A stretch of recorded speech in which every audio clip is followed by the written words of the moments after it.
All right, welcome to the channel. Don't forget to like and subscribe. That means a lot and helps this channel grow. Today, we're going to be talking about Sean Astin and his latest comments on AI, which I think were fascinating and probably have a telling story of what's actually happening in Hollywood right now.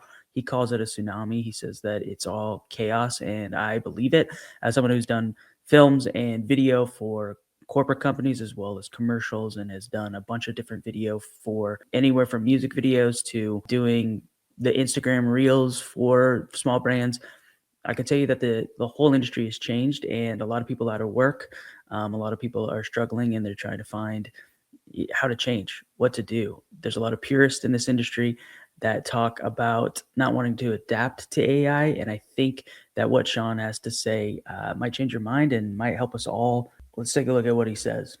How would you describe how AI feels in Hollywood right now? Right. So it's a tsunami. The onslaught of AI products and AI technology and its uses it's overwhelming. I would just assume as citizens and as a union that we surf the wave. That we surf the wave of incoming stuff. But surfing a tsunami is not exactly We have doable. to do it. We have to do it. We have to do it. I mean, How? Yep. we have to be informed and we have to be strong. We have to be strong. When it comes to negotiating contracts with our employers, we have to make sure that we use whatever leverage is available to us. And in our industry, in this business, SAG-AFTRA demonstrated 2.5 years ago that we are extremely powerful. So right off the bat, talking about SAG-AFTRA, writer strikes, this stuff happens all the time, and it's constantly a conversation. People want to get paid more. Writers want to get paid. They want to work more. They want more money. Residuals coming to them because they are the ones who create. This is always the case. Creators are the only people that actually create something.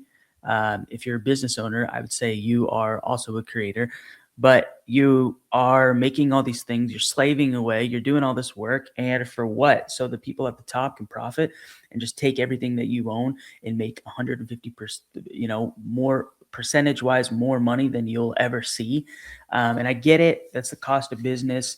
But it doesn't have to be that way. And for a community, especially in Hollywood, to say that they want to help creators, that they want to help the middle class, that they want to bring these socialized groups in, and they don't like hierarchy and they don't want to follow someone who is at the top, who is some sort of leader or like Bill Gates figure, or name that person. They don't want that person, a billionaire, to control all the wealth and for everyone else to suffer. For a community that says that, they're the worst at implementing this. Like Hollywood, the video world is the worst at this. And so it's refreshing to see Sean talk about us riding the wave. Let's see what else. Strong voice, and that we, our industry, in this business, SAG-AFTRA demonstrated 2.5 years ago that we are extremely powerful, that we have a strong voice, and that we're wanted and we're needed.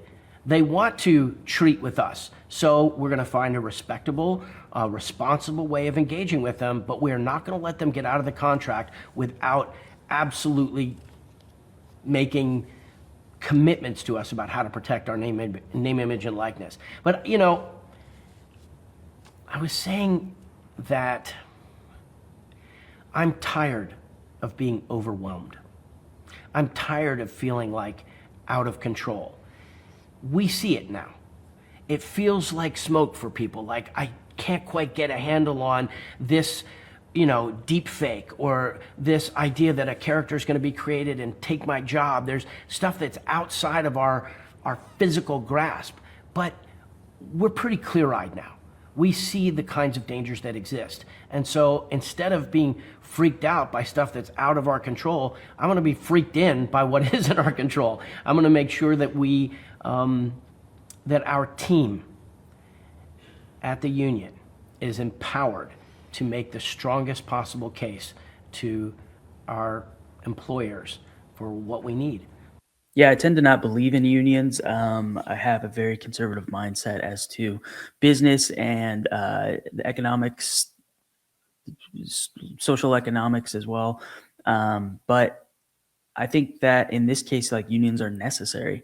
And if the world is changing so fast and you cannot keep up with it, the unions are the only things to hold the line for people to not get Somali wages or Chinese wages and slave labor for the work that they do and not get paid for it. So I think this mindset is huge in the industry. And if someone, as popular as Sean Astin, who is famous for Lord of the Rings, for Rudy, for 50 First Dates with Adam Sandler, which is a classic, if he's saying it, then I think, it's where there's probably already tons of people in the industry that see this tsunami coming, and it is a tsunami. There's no ands if or buts about it. Like this thing has hit the coast, and you either ride it or you die. So I think this was an encouraging word from Sean Astin, and for the purists out there, because I just got off a call today with somebody who wants to do marketing. They used to be a photographer, very, very good photographer. And like using AI is terrifying to them. They don't want to water down their brand by using it because they see it as gross, which I totally understand. When it first came out, you couldn't see the practical utility for this because it was so bad. But now it's like in 2026, you will see more AI content than ever before, and there will be a point, and it's happened to me already, where you will look at something and think that it's real, and it is completely not even in the realm of real. But it was all made by someone like me in a small room, just fiddling around and making stuff. So that's the future that we're going to live in. And it's scary and unsettling and disgusting and gross and uh, it makes you think about, 1998 and 2000. Let's go back 25, 20 years and let's just have our old Razor phones and watch Nickelodeon at our mom's house and just chill with our dog and play Nintendo 64 or NES. And let's just hang out with our friends and go bike riding and just ignore all this stuff and worry about the prom dates or the football game. And I think all those things are great. And I wish we could go back. But the reality is that we live in a social media infringed world that is bigger than Hollywood. And Hollywood is dead and it's trying to grow, it's trying to rise. And AI, I think, will actually help it rise because they're able to do more and hopefully employ more people doing little jobs instead of gatekeeping all these big jobs that pay $200,000, $300,000 to do what as a producer. Like imagine splitting that up into smaller jobs. So your 4-month stint, instead of paying someone 300 grand, you pay them 60 or 70 grand for that stint, which is still good money if you can do 3 or 4 of those every single year. And your gatekeeping goes down. You're able to hire more people, especially people who know AI, like little guys like us, little guys like me can start to make a difference because we know the tools now. Like we know how to do this stuff and it's easy, it's simple, but I've done the hard stuff too. I've manned the cameras. I've learned the gear. I've learned the lenses. I've learned the lighting. I've learned all these techniques for what? For what? Like I have done stuff better than like 98% of the people out there. And I'm not tooting my own horn, but it's gotten me to what? Because you still need a gatekeeper. You still need to know the in crowd. You still need to go to these parties. You still need to, cater to these crazy, wicked people to just do their bidding. And so it's time for us to create. And like it's always been hard for the small man to just go out and create his own thing because you still need a budget. But now with like $300 a month, I now have the tools to like create a whole Marvel universe.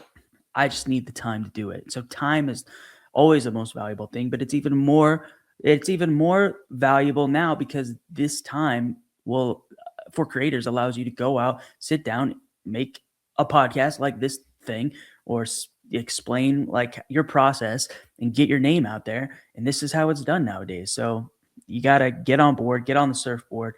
And for someone like Sean to say that, I even think maybe it's not. I feel like Sean said something earlier. Maybe it wasn't him, but a lot of these actors are just like, no, AI will never be good enough. Ben Affleck said something on a stage recently and was just like film and creators will be the last thing that gets taken over. And I just totally disagree with that. It's got to be peppered in. It can't be everything, but our generation has seen previous things. And so we're not used to this. This is a new thing, but like Gen A or Alpha, whatever it is, Gen Alpha or Omega 3 seed oils is going to only grow up on this stuff. And their appetite is going to be curated to this stuff. So they're going to get used to it. They're going to want it and they're going to make it even better. So we better get on board or die. That's my message to creators. Get on board or die. I think that's a great thing from Sean, and I think we'll see more creators jump on board, because if they don't, they're gonna be non-existent. And honestly, AI is the sexy new hot girl that everyone wants but can't have. We've all been there. That concludes this episode.